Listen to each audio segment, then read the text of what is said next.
Shalom, selamat pagi saudara terkasih dalam Tuhan Yesus Kristus. Pada pagi hari ini kita akan merenungkan kebenaran firman Tuhan. Sebelum kita memulai aktivitas kita, mari kita berdoa terlebih dahulu. Terima kasih Tuhan Yesus untuk kesempatan di mana kami boleh beristirahat dan bangun pada pagi hari ini.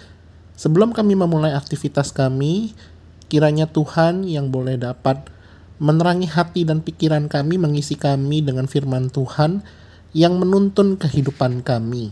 Terima kasih Tuhan, dalam nama Tuhan Yesus kami berdoa. Amin. Pada pagi hari ini kita sama-sama akan merenungkan kebenaran firman Tuhan dengan tema berbalik arah. Terambil dari Yehezkiel 25, ayat pertama sampai dengan ayat yang ke-11. Namun saya hanya akan membacakan ayat ketiga sampai ketujuh saja. Demikianlah firman Tuhan. Katakanlah kepada Bani Amon, dengarlah firman Tuhan Allah, beginilah firman Tuhan Allah. Oleh karena engkau menyerukan syukur mengenai tempat kudusku, waktu kekudusannya dilanggar, dan mengenai tanah Israel, waktu itu dijadikan sunyi sepi, dan mengenai kaum Yehuda, waktu mereka harus pergi ke dalam pembuangan. Oleh sebab itu sungguh aku menyerahkan engkau kepada orang dari sebelah timur menjadi miliknya. Mereka akan mendirikan perkemahannya padamu dan membangun tempat kediamannya. Mereka akan memakan buah-buahanmu dan meminum susu ternakmu. Aku akan membuat Raba menjadi padang rumput untuk unta dan kota-kota Bani Amon menjadi tempat kambing domba. Dan kamu akan mengetahui bahwa akulah Tuhan. Sebab beginilah firman Tuhan Allah. Oleh karena engkau bertepuk tangan dan mengentakkan kakimu ke tanah dan bergembira dalam hatimu atas kecelakaan tanah Israel.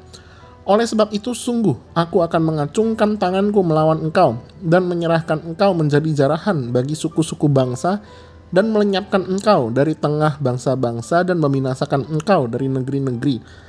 Aku akan memusnahkan engkau dan dengan demikian engkau akan mengetahui bahwa akulah Tuhan. Sedemikian jauh pembacaan firman Tuhan, mari kita merenungkannya. Saudara, pernahkah Anda melihat seseorang bergembira dengan sangat karena ia menang satu undian? Mungkin kita akan jarang menemukan peristiwa tersebut. Namun pernahkah Anda melihat bahwa ada seseorang yang bergembira karena orang lain atau musuhnya bahkan mendapatkan malapetaka? Kemungkinan kita cukup sering menemukan peristiwa tersebut atau bahkan diri kita yang pernah melakukan hal tersebut.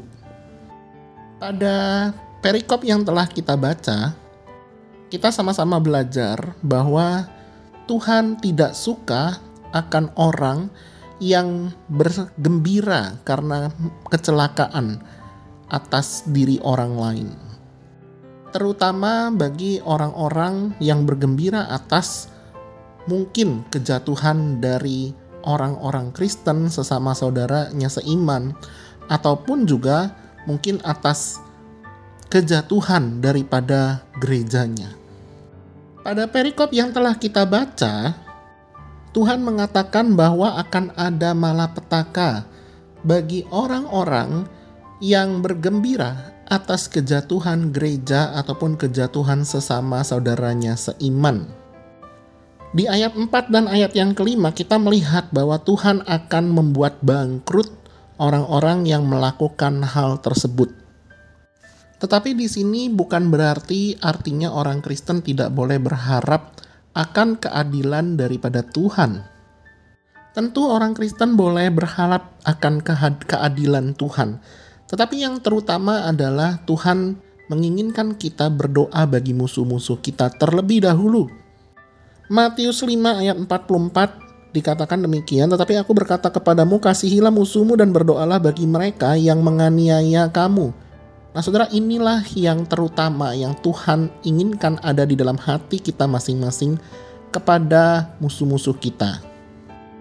Lalu bagaimana dengan pembalasan yang daripada Tuhan? Ibrani 10 ayat 30 mengatakan demikian. Sebab kita mengenal Dia yang berkata pembalasan adalah hakku, akulah yang akan menuntut pembalasan. Dan lagi Tuhan akan menghakimi umatnya. Jadi Tuhan itu bukannya kurang maha kuasa sehingga kita harus membantu Tuhan untuk menegakkan keadilan.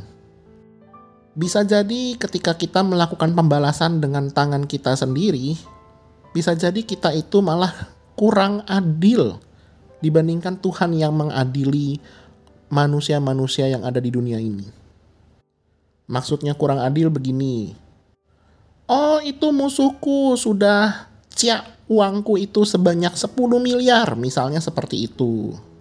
Tapi ternyata kita itu sudah atau makan uang daripada orang lain itu 100 miliar, misalkan. Nah, lantas kalau kita berharap akan keadilan Tuhan, secara logika ya Tuhan akan berkata seperti ini kepada kita. Ya seharusnya yang perlu diadili terlebih dahulu adalah kita yang meminta keadilan daripada Tuhan. Nah, maka dari itu alangkah baiknya kita semua kembali ke perikop yang sudah kita baca dan juga dari Matius 5 tadi. Alangkah baiknya jika kita tidak bergembira ketika orang lain itu jatuh di dalam malapetaka, justru kita malah mendoakan orang tersebut.